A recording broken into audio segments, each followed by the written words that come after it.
서울 아파트 32평대 단독 중개했을 때는 1,000만 원입니다. 보증금 3천에 월세 210만 원짜리 계약했을 때 수수료가 432만 원이에요. 야, 고수익 맞긴 하네요. 그쵸? 고액 수수료 중개 한 달에 몇 건이나 할 수 있을까요? 사무실에만 앉아있게 되고 그럴 때도 많거든요. 근데 그럴 때마다 나가자, 매물 작업해서 광고 올리면 또 손님이 오더라고요.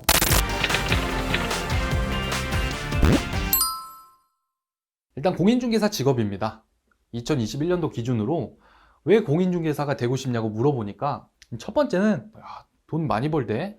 요즘에는 20, 30대 분들도 취업이 잘 안 되기 때문에 자격증 따시는 분들이 굉장히 많더라고요. 정년퇴직이 없기 때문에 대기업에 다니셔도 보통 40, 50대 명예퇴직 하시잖아요. 그리고 창업 비용이 적어서 개업하려면 사실 창업 비용이 상당히 작습니다. 뭐 간판만 다르셔도 되고. 자, 공인중개사의 중개 수수료입니다. 10억 아파트 계약했을 때 중개 수수료가 단독 중개했을 때는 1,000만 원입니다. 보증금 3천에 월세 210만 원짜리 계약했을 때 수수료가 432만 원이에요. 야, 정말 짭짤하죠. 한 건만 하면 500에서 1,000만 원 나오네. 고액 수수료 중개 한 달에 몇 건이나 할 수 있을까요? 현실적으로는 1년에 한두 건이면 많이 하신 겁니다. 이 매출 같은 경우도 연매출을 우리 공인중개사 협회에서 1만 5천 명을 대상으로 설문조사 해보니까 20% 안에 드는 분들이 월로 따졌을 때는 400에서 600, 10% 안에 드는 분들이 뭐 600 이상, 1000, 상위 10%에서 20%만 좀 돈을 벌어간다. 결국 여러분들이 아셔야 될 거는 내가 10%, 20% 안에 못 든다. 그러면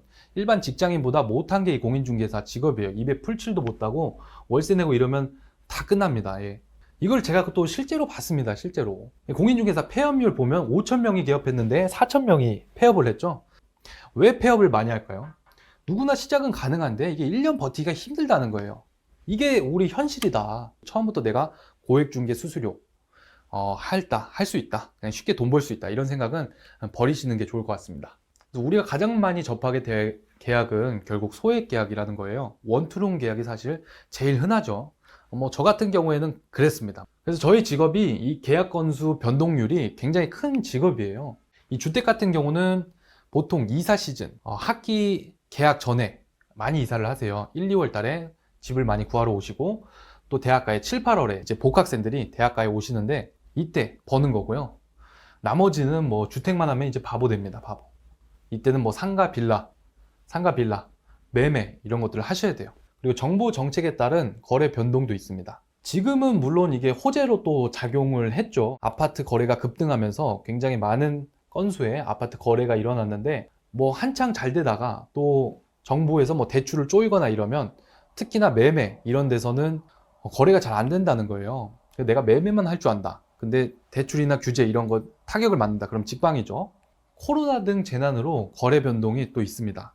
그 처음에 직원으로 일할 때 상당히 그 동네 자체가 장사가 잘 됐어요. 중국 분들도 집을 많이 구하러 오시고. 근데 코로나가 터지면서 중국 분들의 발길이 아예 끊겨가지고, 그리고 한국 분들도 이 부모님들이 이제 질병 터졌으니까 대학교 어차피 온라인 수업인데 가지 마라 해서 계약 파기가 정말 많이 돼서 좀 난항을 겪었던 기억이 있습니다. 그럼 내가 어떤 게 필요하구나. 현실이 이러니까 내가 어떤 걸 준비해야겠구나. 그래서 여러분들에게 필요한 게 뭐냐? 실무 교육의 필요성이에요.